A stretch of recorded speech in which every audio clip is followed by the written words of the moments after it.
Season 1, Episode 2, What Your Child's Behavior is Really Saying. Have you ever looked at your child in the middle of a hard, difficult moment and thought, what is this behavior really about? Because on the surface, that behavior can look like defiance or stubbornness or drama or attitude.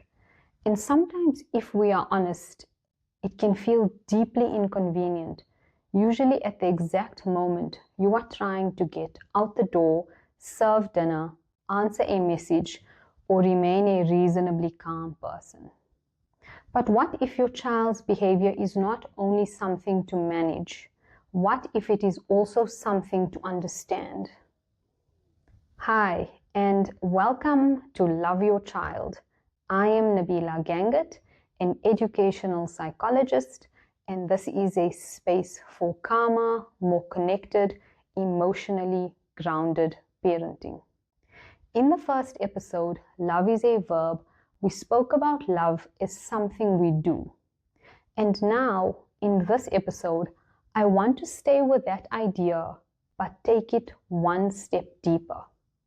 Because part of loving a child well is learning how to read them well. Not perfectly, but deeply enough to see that behavior often carries meaning. Behavior is not always the problem itself. Very often it is the clue. Children do not begin life with mature language for inner experience. They do not yet know how to say, I feel excluded, I am overwhelmed, I feel ashamed, I need help. I do not feel steady inside. So instead, they communicate through their body and behavior, through action, through intensity, through protest, through collapse, through their behavior that is not always easily understood. And this makes sense developmentally because, remember, emotional expression comes before emotional explanation. Children feel long before they can reflect. They react long before they can interpret. And they need adults to help bridge that gap. This is one of the quiet, most important tasks of attachment-informed parenting, to ask, what is my child showing me that they cannot yet tell me? This is also where attachment theory helps. John Bowlby taught us that children are wired to seek safety through close relationships. When something feels too big, too frightening, or too overwhelming, children turn then toward the attachment figure for comfort, protection, and emotional organization. Mary Ainsworth showed that when caregivers respond with sensitivity and consistency, children are now more likely to feel secure, settle more easily, and trust that help is there when they need it. This sense of safety begins at birth and becomes the most important base from which children grow. So when a child's behavior intensifies, one helpful question is not only, how do I stop this? But also, what is becoming too much for my child to hold alone? Because that is often what behavior reveals. Not their badness, not manipulation, but strain, dysregulation, disconnection, an overloaded nervous system. Take the child who falls apart over the wrong bowl or the wrong color cup, or the child who screams because the toast was cut differently today, or the child who comes home from school and suddenly melts down over homework, siblings, noise, or what looks like absolutely nothing. These moments to us can look disproportionate, and sometimes they are disproportionate to the trigger, but not necessarily to the inner state of your child. That difference is so important. You can see this clearly in the way children often unravel in the safest place, home. This confuses many parents because the child who held it together all day at school comes home and falls apart over something that seems so small and tiny. And the parent thinks, why here? Why with me? Why now? But from an attachment perspective, that question has a painful and beautiful answer. Because home is often where the child's system finally lets go. The place of safety becomes the place where the held together self can come undone.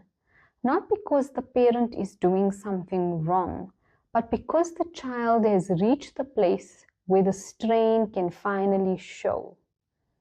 That does not make it easy, but it can make it more understandable. And understanding changes the way we respond. Instead of seeing only disruption, we now begin to see communication. Instead of seeing only opposition, we begin to see adaptation under strain. Instead of asking what is wrong with you, we begin to ask what happened inside you before this behavior appeared.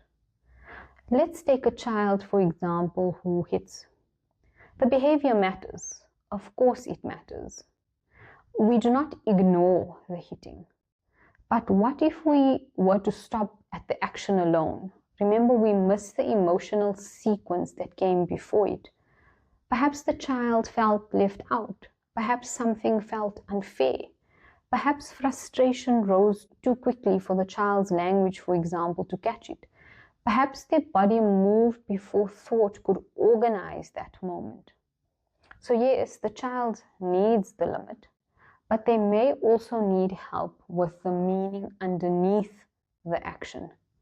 Saying things like, you were angry, you felt left out, you did not know what to do with that feeling. And then saying, I will not let you hit, and I will help you with what came before it. That is a very different message from simple punishment. It says, your feeling matters. Your behavior still has a limit. And I'm staying with you while we make sense of both. That is the part of what it means for a child to feel held. Not indulged, not excused, held. Held in mind, held in understanding, held in the boundary and the limit, held in the relationship while the adult helps make the feeling thinkable. This is also why translation matters so much. Children need adults who can lend them language for what they are living before they can name it for themselves. Saying things like, that felt disappointing. You wanted more time to play. You got overwhelmed. That was frustrating. You were not ready to stop. When we do this, we are not putting words into a child's mouth.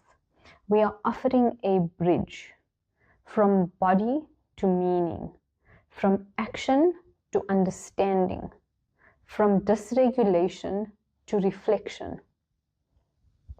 Over time, that is part of how children build self-awareness, emotional regulation, and emotional intelligence. And honestly, this is such an important life lesson. Many adults are still learning how to regulate their own anger, frustration, and feelings of overwhelm. So when we help children learn this early, we are giving them something deeply valuable for life. This does not mean every behavior has a hidden, elegant explanation. Sometimes a child is just tired, hungry, cross, and furious that gravity has caused their biscuit to break in half. But even then, the question still remains useful. What does this moment tell me about my child's state of mind? Because behavior always happens in context, time of day, transitions, sensory load, fatigue, hunger, expectation, relationship, stress, disappointment. All these things matter. And this is one reason why behavior charts alone can feel so incomplete. They often describe what the child did, but not what the child was carrying in their feeling and emotion. Attachment-informed thinking asks us to hold both, the action and the experience underneath it, the limit and the need, the behavior and the child. This does not mean that we abandon boundaries. In fact, children often feel safest when their emotions are understood and their behavior is still contained. Warmth and structure belong together. You can be both firm and kind. You can say things like, "You are upset. I can see that you are angry, and I still won't let you throw that or hit. I can see that was hard for you." And the answer is still no. This is how children learn that their feelings do not make them bad, and that limits do not mean that love has disappeared. So the next time your child's behavior rises quickly, see if you can pause long enough to ask yourself, what might my child be saying through this? What are they carrying? What do they not yet have words for? What needs help here? Because often that is where the real parenting work begins. Not in reacting faster, but in seeing deeper. When we do that, we do not become permissive. We become more attuned, more thoughtful, more effective parents. And perhaps most importantly, we help children feel less alone inside what they are feeling. Because children grow best when they feel held. And one of the ways they feel held is when someone looks beneath the behavior and says, "I want to understand what this is really saying." This is at the heart of attachment theory. Bowlby taught that children need safe, dependable relationships to feel secure, and Ainsworth showed that sensitive, responsive care helps children feel safe enough to seek comfort, settle, and return to connection.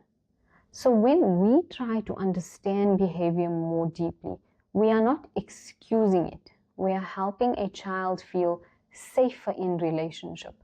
And that safety is part of what helps children grow.